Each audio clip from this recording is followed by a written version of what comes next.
मुझे लगता है कि या तो उस वक्त कोई ड्यूटी पे नहीं था। ईडी पिम्स और मिनिस्टर साहब दोनों को इस्तीफा देना चाहिए। वो कभी कह रहे हैं कि गुच्छे से स्पार्क आया है, कभी कह रहे हैं कि एसी से हो रहा है, कभी कह रहे हैं कि ऑक्सीजन सिलेंडर फटा है, कभी हमने कहा कि ऑक्सीजन सिलेंडर वहाँ था भी नहीं, तो वो बोले कि वहाँ से हुआ, हर बेड से आग लगी। कल हमने यहाँ पर आपके थ्रू ही एक मदर का बयान सुना जिसने कहा कि हमारे बच्चे तो जल गए लेकिन इनके हाथों में एक छाला भी नहीं आया। उस कमरे में जो चादरें बिछी हुई है बेड के ऊपर, वहाँ पे ना कोई कालख का कोई धब्बा हमें नजर आया, ना उस कमरे के अंदर बिल्कुल सामने पैरेलल कमरा है वो, और उसमें हमें कोई ऐसी चीज नजर नहीं आई कि जिससे पता चले कि आग के असरात वहाँ तक पहुँचे हैं या नहीं पहुँचे हैं।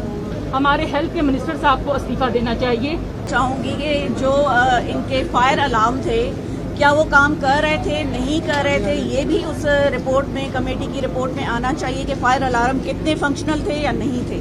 और दूसरी बात ये कि जो डिफरेंट हमें स्टेटमेंट मिली हैं वहाँ पे लोगों की या डॉक्टर्स की, स्टाफ की, मुझे लगता है कि या तो उस वक्त कोई ड्यूटी पे नहीं था या अगर ड्यूटी पे थे तो वो कहीं बाहर थे, क्योंकि बहुत सारी डिफरेंट हमें स्टेटमेंट्स मिली हैं। मैं समझती हूँ कि इखलाकी जवाब ये है कि ईडी पिम्स और मिनिस्टर साहब दोनों को इस्तीफा देना चाहिए, क्योंकि ये बहुत बड़ा सान्या है। और उन फैमिली से पूछना चाहिए कि जो 9 महीने अपने बच्चे को पेट में रखते हैं, डिलीवर होता है, और उन बच्चों की अगर ये हालत हो तो जिनके बच्चे हैं, जिनके पास औलाद है, वो देखें कि उनके दिलों पर क्या गुजर रही है, क्योंकि हम फील कर सकते हैं कि जिनके बच्चे हैं वो इस दुख से कैसे गुजर रहे हैं। तो मैं समझती हूँ कि ये इखलाकी जवाब मिनिस्टर साहब का और ईडी साहब का कि वो इस्तीफा दें, और हमारी डिमांड भी यही है कि वो इस्तीफा उनको देना चाहिए। सर एक सवाल है मेरा।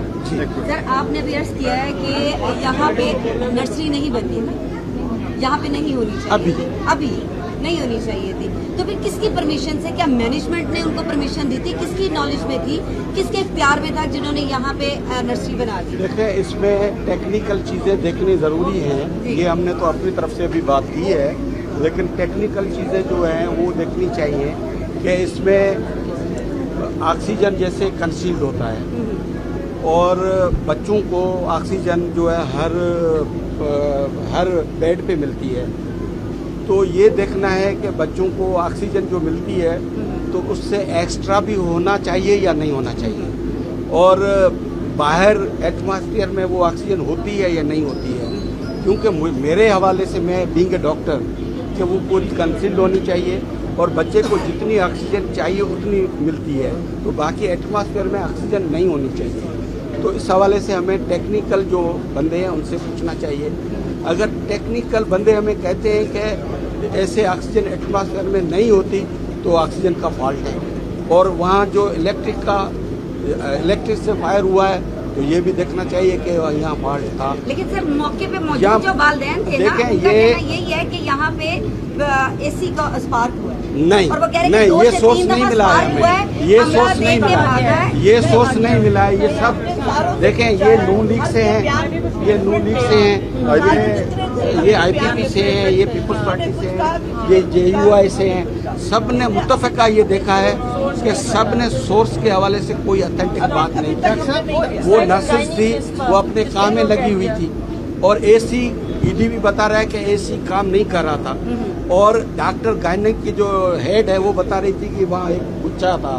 वो कभी कह रहे हैं कि गुच्छे से स्पार्क आया है, कभी कह रहे हैं कि AC से हो रहा है, कभी कह रहे हैं कि ऑक्सीजन सिलेंडर फटा है, कभी हमने कहा कि ऑक्सीजन सिलेंडर वहाँ था भी नहीं, तो वो बोले कि वहाँ से हुआ, हर बेड से आग लगी। सोर्स का इनको किसी को मालूम नहीं है, वो जो खबर है हम कभी एग्री नहीं करेंगे। अस्पताल इंतजामिया कह रही है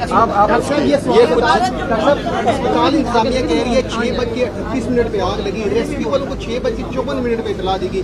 टाइम डिले जो है ये किस वजह से, क्या इससे वाकई कुछ देखें, ये देखें, स्पेशलिस्ट हैं, क्या वो इंतजामी मूड चला सकते हैं?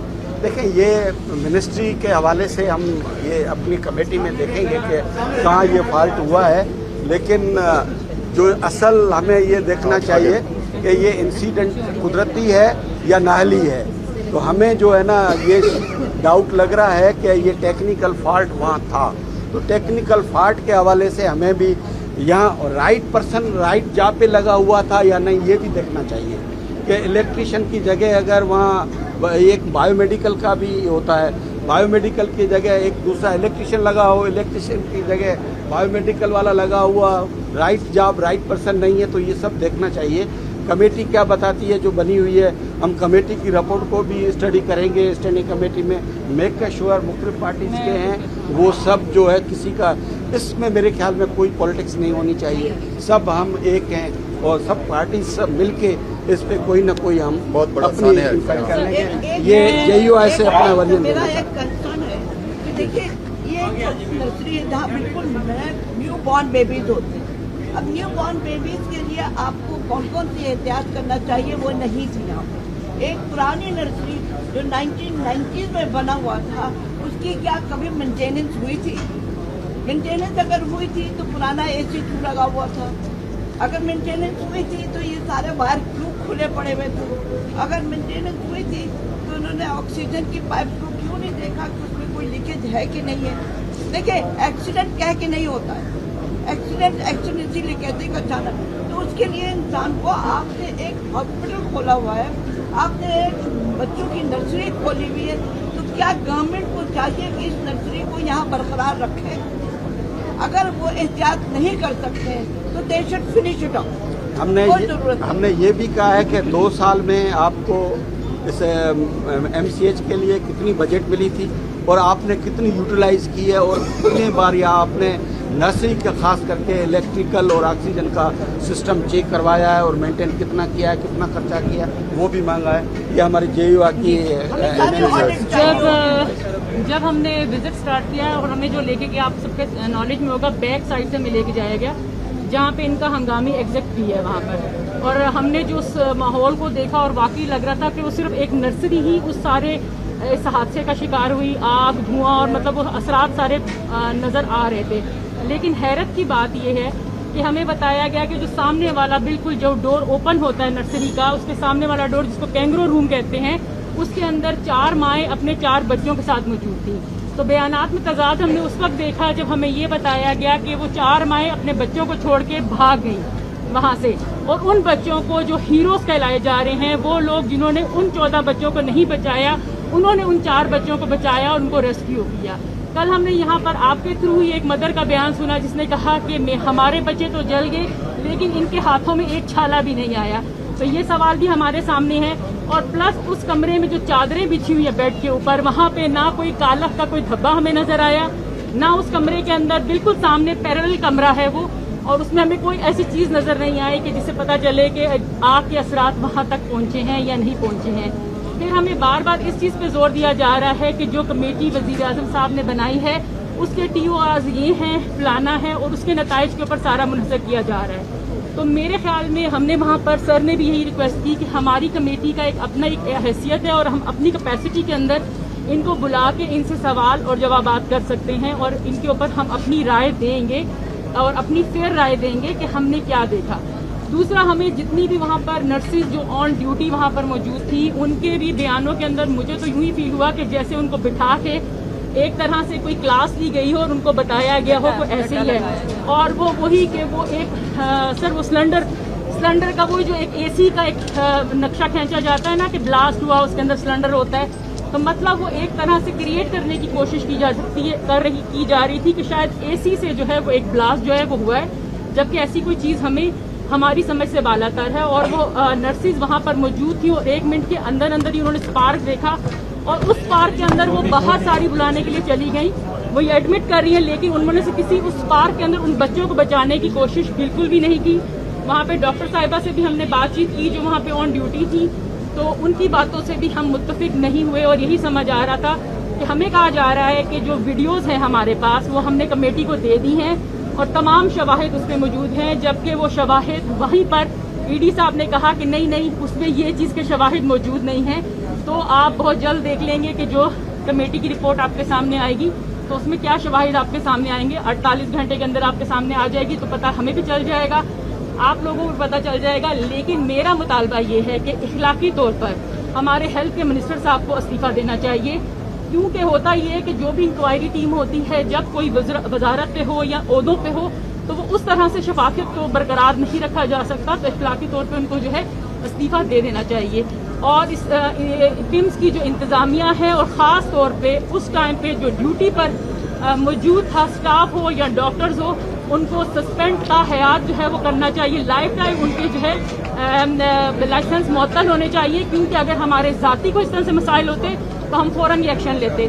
जब हमने ईडी साहब से कहा कि आपने इनको मुअत्तल करने के बारे में क्या कहा, तो उनका ये सेक्रेटरी साहब करेंगे, और सेक्रेटरी साहब को आपने देख लिया कि उनको हमने अभी भेज दिया, लेकिन बहुत जल्द हम उन्हें एक अच्छी जगह पे अकोमोडेट कर देंगे। जैसे हमने एक रिंग रोड वाले मामले में आपने देखा होगा कि हमने सेक्रेटरी साहब को तैनात कर दिया, तो यही होगा।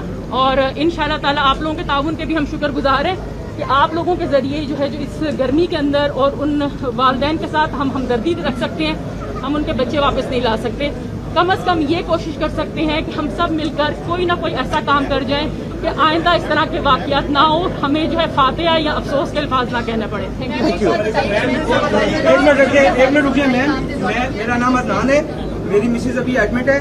मुझे थोड़ी देर पहले आपके स्टाफ ने मुझे ये कहा है कि आप अपना बच्चा ले जाइए, क्योंकि कल उनका ऑपरेशन होना है। ठीक है, वो कहते हैं हमारे पास नर्सरी नहीं है। आप लोग जो मर गए हैं उस पर बात कर रहे हैं, जो अभी जिंदा है उनको बचाने की बात कोई नहीं कर रहा।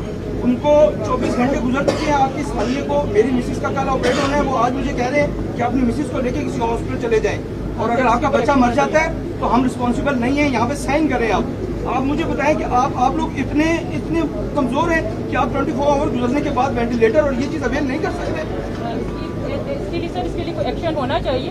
हमने उससे मिनिस्ट्री से बात करेंगे। मिनिस्ट्री से भी सर, इस असम में भी ये सवाल जो आपने वहाँ पे किया था, बेशक हम इस कम अज कम इतनी कैपेसिटी तो हमारी होनी चाहिए ना कि ईडी साहब आए और यहाँ पर जो सफर कर रहे हैं, जो जिंदा है, उनको बचाएं और साबित करें कि आया असल में वही असली हीरो है। मैम आपका वो मुझे आपकी मैम रुबाब ऊपर बैठी हुई है जो हेड है यहाँ पे, वो मुझे कहती हैं एक लेटर अभी आधे घंटे पहले मुझे कॉल आई है कि आप ऊपर आए, ये अपना लेटर लेके जाएं, अपनी मिसेज लेके जाएं, आपको बीबीएच ट्रांसफर कर रहे हैं। नहीं, हम एक वेंटिलेटर पे 6 बच्चे हैं। ठीक है, और ये पार्लियामेंटेरियन जो है ना, ये आपके मसाइल सुनने के लिए अंदर सुन रहे हैं। मैं आपकी, अगर आप पार्लियामेंटेरियन है तो मेरी आपसे ये रिक्वेस्ट है कि आपके पास इतने फंड्स होने चाहिए कि आप 24 आवर्स के अंदर अंदर इसको बहाल करें। जी ठीक है, करेंगे। कि आप यहाँ पे अभी बात करते हैं, आप किस चीज पे उठाएं कि जो अभी ये बात करते हैं कि ये होना चाहिए। बिल्कुल मिनिस्ट्री से अभी बात करते हैं।